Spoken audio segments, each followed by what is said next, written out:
My friends, I want to begin today by telling you a little about who I am, since I believe it matters for what follows. I have served as a pastor for over 60 years, first in a small rural congregation and later in a considerably larger church in the city, and I am now 92 years old, considerably older than I ever imagined I would be when I first stood behind a pulpit as a young man of 30.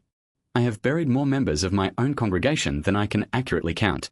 I have sat beside more deathbeds than any man should reasonably expect to witness in a single lifetime. And I have, across these 6 decades, asked myself the same question countless grieving families have asked me directly, sitting across from me in my study, their eyes red with fresh sorrow. Why does God take some people so young, and allow others of us to live so very long?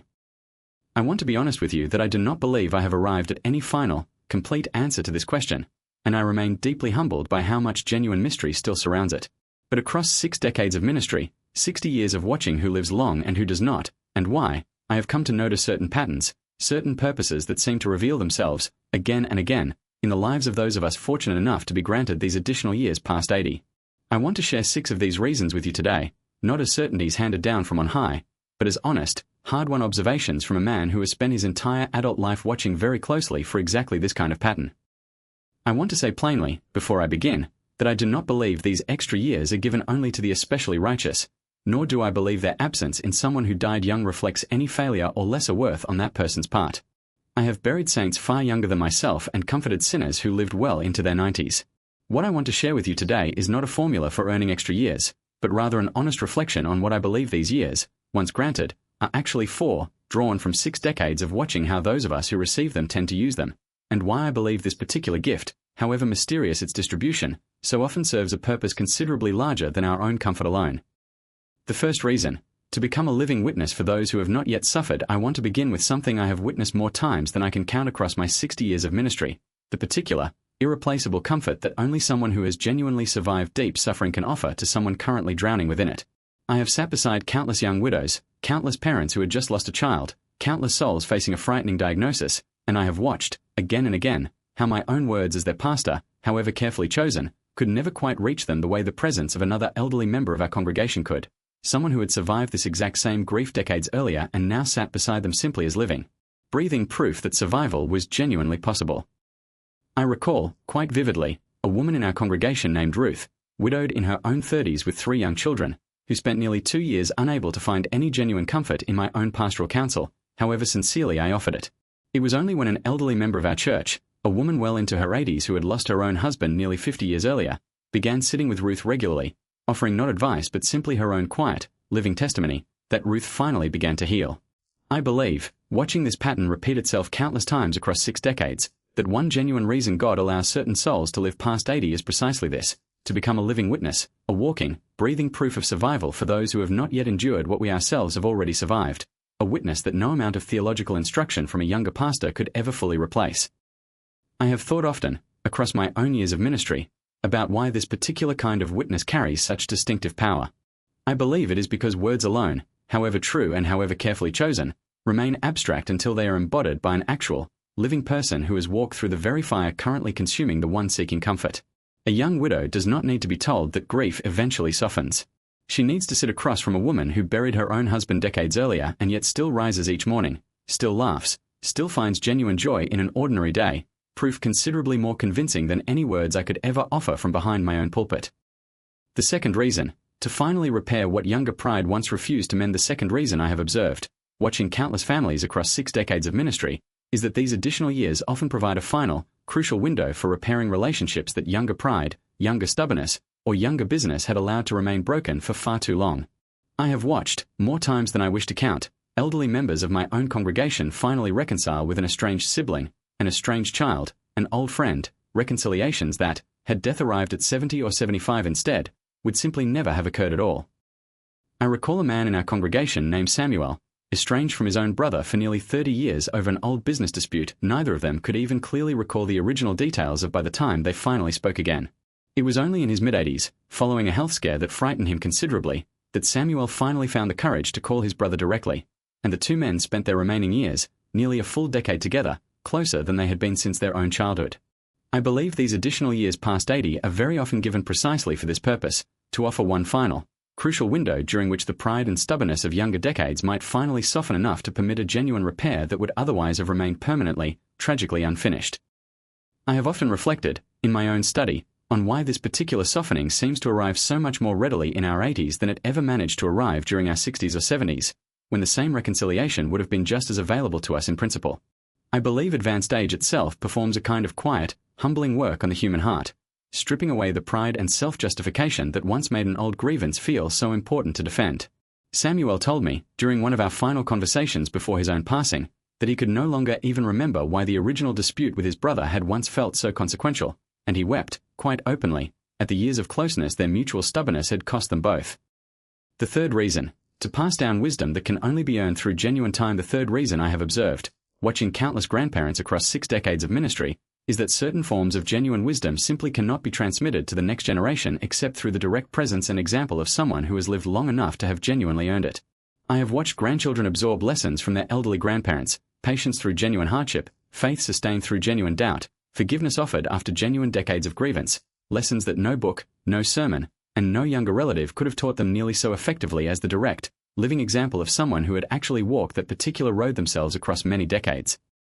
I recall a young man in our congregation, struggling considerably with his own faith during a difficult period of doubt in his 20s, who found his way back not through any of my own careful theological arguments, but through countless quiet conversations with his own grandfather, a man in his late 80s who had weathered his own considerable doubts across nearly 7 decades of faith and could speak to this young man's struggle with an authority earned through genuine, lived experience, rather than any borrowed theological knowledge alone. I believe these additional years are often given precisely so that this particular kind of hard-won, experientially earned wisdom can finally be passed down directly, wisdom that requires genuine time to develop and that no other method of transmission can quite replace.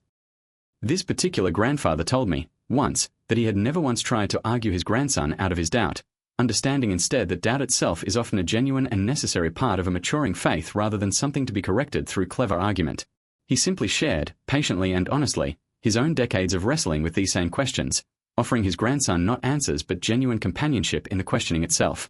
I have come to believe this particular gift, the simple, patient companionship of someone who has already walked the same difficult road, may be one of the most valuable things these additional years allow us to offer the generations coming up behind us.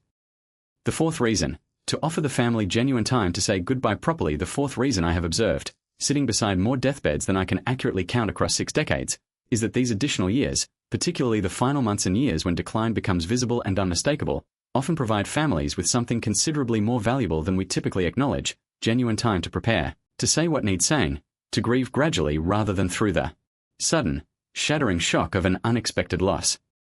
I recall countless families who described the slow, difficult decline of an elderly parent as, paradoxically, one of the genuine gifts within their grief, precisely because it allowed them the time to visit regularly, to speak difficult truths, to offer and receive forgiveness, to simply sit together in a hospital room or a quiet bedroom saying the things that needed to be said before the final moment actually arrived. I have also sat with countless families devastated by sudden, unexpected loss, families who described, with genuine anguish, everything they wished they had said but never had the chance to say.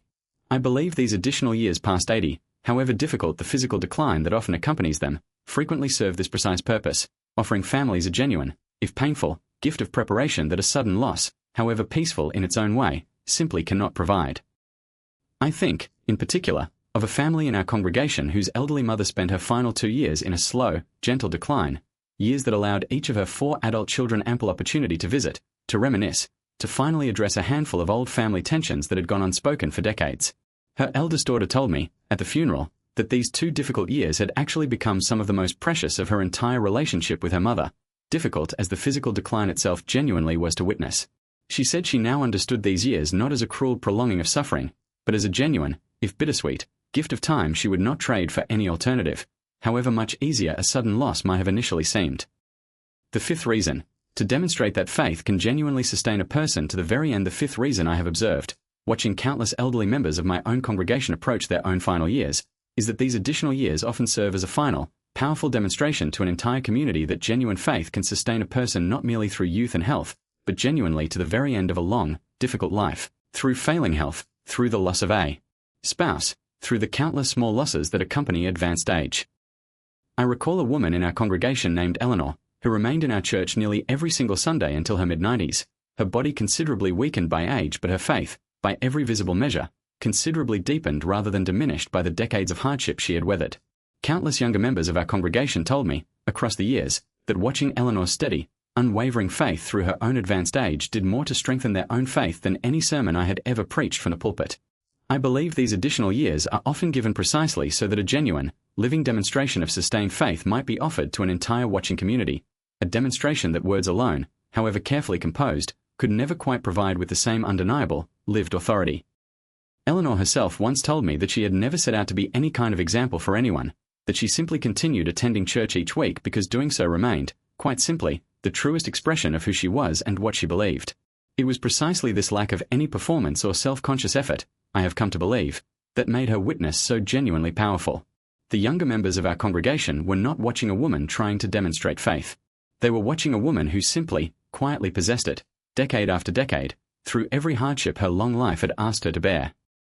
The sixth reason, to complete work that God has not yet finished through you. The sixth and final reason I want to share with you today, perhaps the most personal of the six, is my own conviction, formed across 60 years of ministry, that some of us are simply given these additional years because our own particular work, whatever specific form God has called us toward, genuinely remains unfinished. I have watched elderly members of my own congregation discover entirely new purposes in their 80s and 90s, a ministry of letter writing to prisoners, a ministry of quiet, faithful prayer for other struggles, a ministry of simply being present and available to a grieving neighbor, purposes that could only have unfolded during these additional years, purposes that would have remained entirely undiscovered had their own life concluded at 70 or 75 instead.